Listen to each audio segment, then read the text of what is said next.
So let's dig into identity. We know when we're thinking about our own identity, there are many aspects and facets to consider. We might think about race, gender, age, family, religion, socioeconomic status, education, language, place of origin, whatever it is that makes you who you are. That's what goes into your identity. And so we're going to explore this by making a web. And you can see mine on the screen in front of you. This is my web of identity. You can see that I've highlighted some of those aspects I just told you about, and there's other ones that aren't highlighted here. A web also might look different on different days, given whatever space you're in and which aspects of yourself are coming to the surface in that moment. So it's your turn now. You're going to make your own web of identity. And as you do it, your name goes in the center because your name is central to who you are. You can include pictures or words. Consider all of those sort of areas I talked about just a little while ago. Race, gender, sexual orientation, age, religion, socioeconomic status, family, education, language, place of origin. Whatever goes on your web is right for you. So go ahead and pause this video, create your web, and unpause when you're ready. Do you have your web?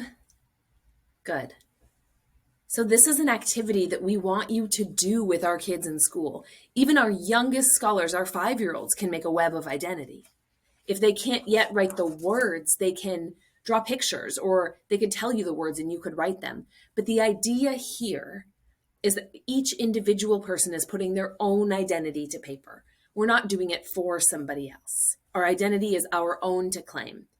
And yet it's only a start, right? Because when you look at my web, you see a snapshot of who I am.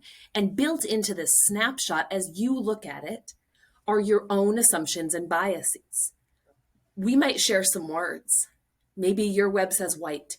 Maybe it says queer. Maybe it says educated or mother. And that means something to you and it means something to me. But they might be different. And so the next step of this is going a little deeper so that we're not bringing our own assumptions and biases into the space and assuming somebody else's truth or assuming somebody else's identity and circumstance. So the next activity I'm going to walk you through is meant to do two things. First, it's meant to be a point of reflection and writing for you. So get your notebook and your pen ready because we want you to really reflect and do some writing on these questions. It also is a starting point for a conversation. Maybe you do this activity with your partner or your family or a work colleague or a child. We definitely want you to do it in our schools. So as we think about our webs and identities, and I'll invite you to pause at any point to do writing before you come back to the next question. Here are the 5 questions we want you to really think about. The first one is to choose an aspect of your identity and write a story about it. Write a story that illustrates who you are. I might tell you about when I was applying to colleges for the very first time from a family where neither of my parents went to college. And that application process was foreign to me and I wasn't sure what to do.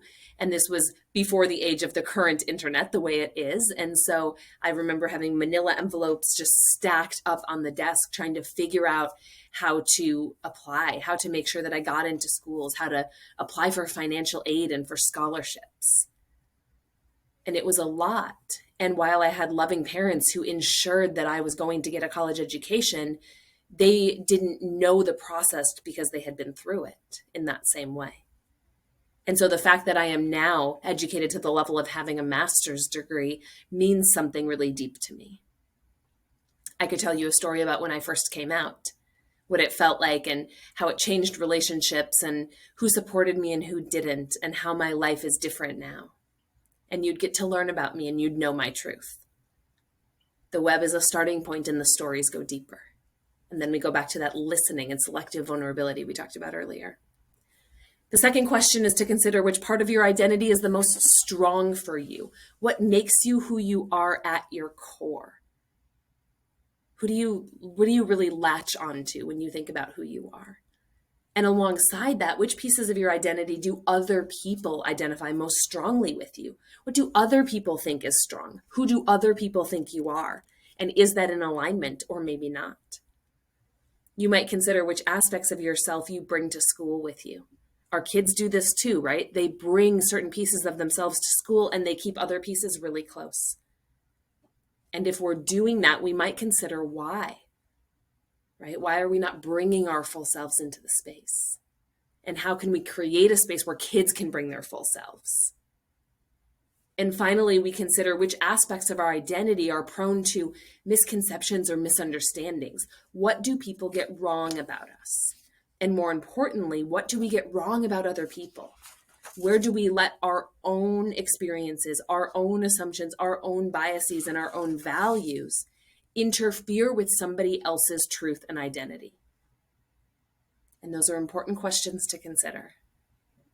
So as you engage in this writing and this reflection, we're going to use this as we move on to another activity that we'll do in this next video.